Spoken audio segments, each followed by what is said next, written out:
What's your prediction for the end state of all of this activism? Is it inherently self-contradictory and splintered into groups that don't agree to the point where it's going to eat its own tail? It is self-contradictory, but it embraces the contradictions, and that's why it's impossible to reason with it. And that goes right back to the postmodernists as well. And, you know, someone like Derrida, who was very playful and self-contradictory, so often deliberately so. And that means that actually it's sort of built into their system. It doesn't matter that they have contradictory thoughts and they can hold those contradictory thoughts at the same time. It really doesn't. You know, it doesn't matter that they will say well, to give the example of to go back to the trans example, that they say gender is completely a social construct except for trans people who are born in the wrong body. It doesn't matter that doesn't make any sense, because they can do that.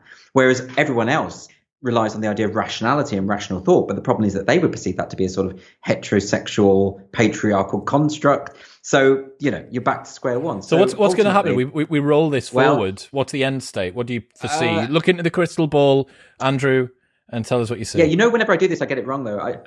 Well, there's a lot at stake. So I think, well, ultimately it's going to go one of two ways, isn't it? I can't envisage that this can just rumble on as it is anymore. I think there were a lot of people who were sort of saying before the explosion this year of the culture war, there were a lot of people who were just saying this will always be the way. There will always be the sort of extreme culture warriors pushing their agenda, and most people will just gently push back, and we'll constantly be having these spats and these disputes. I don't think we can say that anymore. I think one side is going to have to win out. So if the culture warriors win out, if the social justice left or the identitarian left, or whatever the fuck you want to call them, win out, we will be living under a form of authoritarianism, right, where people are not allowed to say certain things, will literally be arrested for saying the wrong thing, and it will be very scary and dangerous. Education will be decolonized to the point where it won't mean anything anymore.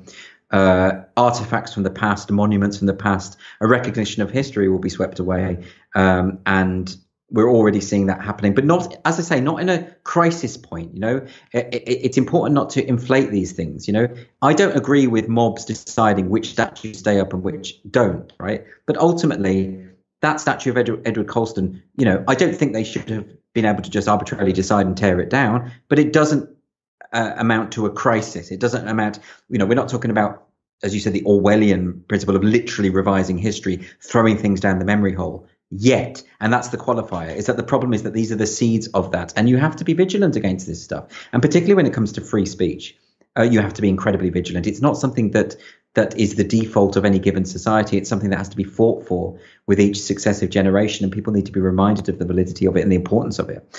So I think if, for instance, a government were to get in that was identity obsessed, as the current Labour Party is, but they had maybe a more zealous identitarian leader. I mean, Keir Starmer wouldn't be that person, as it happens. I know he sort of toys with it a little bit, but he wouldn't be that sort of extreme zealot identitarian type.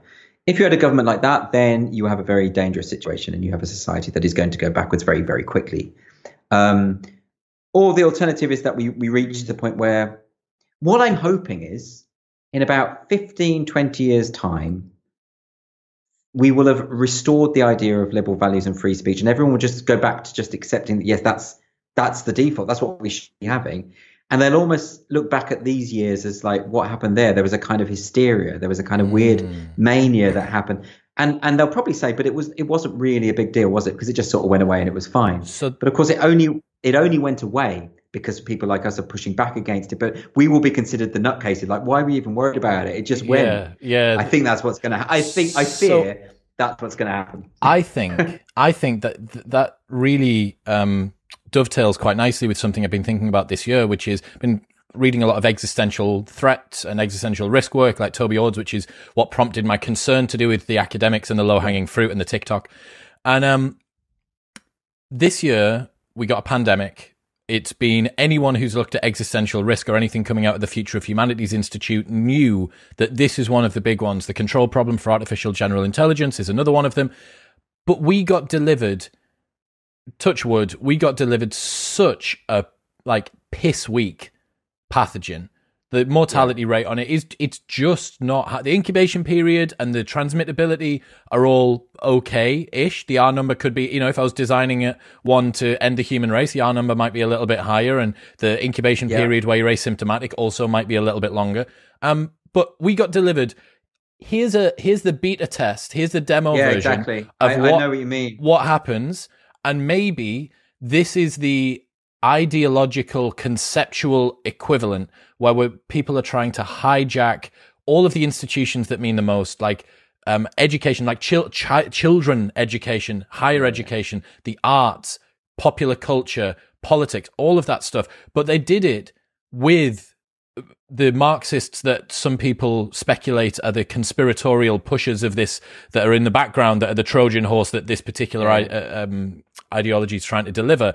They got on the wrong horse. They chose to get into the wrong thing. And it was just so inherently ridiculous that we are now inoculated in the future moving forward. Maybe. I hope so. I think there might be something to that. Insofar as, I suppose the analogy is if we have a much more serious pandemic, we'll be better prepared for it because we've lived through this. And similarly with the social justice stuff, maybe. I don't know. But the problem is that they're pretty well ingrained in these institutions now. This isn't something, it feels like it's just happened overnight, but it hasn't. It's been percolating for decades.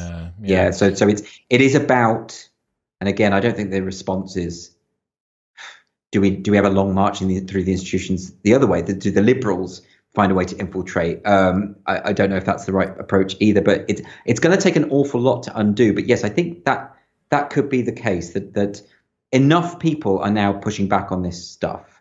That when the big wave comes, maybe we'll be less tolerant of it. Maybe. Yeah, precisely. Because actually, this has only really happened not so much because of the screaming activists. It's not really them. It's not the people with pink hair screeching and setting off fire alarms. It's the people capitulating to them. That's the problem. You see, what should happen? Like, let's give an example. The RADA, the Royal Academy of Dramatic Art, issued a statement saying that they are systemically racist an institution, as everyone is saying at the moment. Which begs the question: why would anyone want to go there? I'm not going to support a racist institution. I really love the fact that Princeton made that confession and was then investigated by the Department of Education, because of course racism is illegal, by the way. So I don't trust it. I don't trust it when I see companies saying, "Yeah, we're working hard to dismantle our white supremacy." I'm like, why are you telling me you're a white supremacist organization if you don't really believe?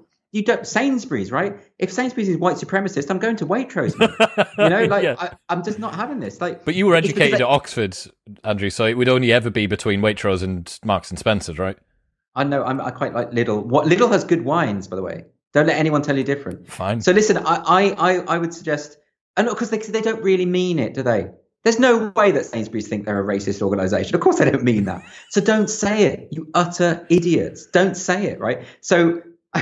I can't remember what my train of thought on this was. I can't even remember. RADA, right? So here's the example, right? Yeah. So RADA's statement that they were, and then of course this ennobled all of these crazy students, and not all of them, but just a few, to write 100-page document of demands saying how they need to decolonize RADA. 100 pages, I'm not kidding, right? It's online. You can feel it. It is the most insane, unhinged document I've seen for an awful long time. It is so entitled. It reeks of entitlement. It's like we get to decide absolutely everything. We believe in these power structures. Everything is racist. You're institutionally racist. Everything, it's absolutely insane. It's like the ravings of a madman. It's like Jack Nicholson in The Shining writing all those pages of the same sentence over and over again, because that's what it is. It's the same demand phrased in different ways a million fucking times. So there's that going on, right? And the response to that should have been that the heads of RADA should have said, "Thank you for your concerns. You're perfectly free to leave because we're not going to capitulate to your demands. Bye. Go and do your crazy shit elsewhere, right? Because we've got to teach people how to play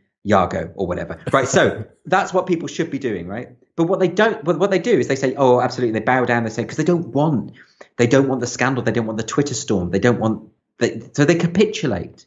They capitulate. So capitulation is the problem, not the activists themselves, because the activists are always a minority. There's not many of them, but now they know they can get their way just by, they're like toddlers. If you screech enough, they get their way, right? You've got to be disciplined with toddlers. You've got to smack them around the head and say, no, actually, no, don't. See, again, I could get in trouble for that. I know. I'm going to stick by that. I'm going to stand by that. Andy Node.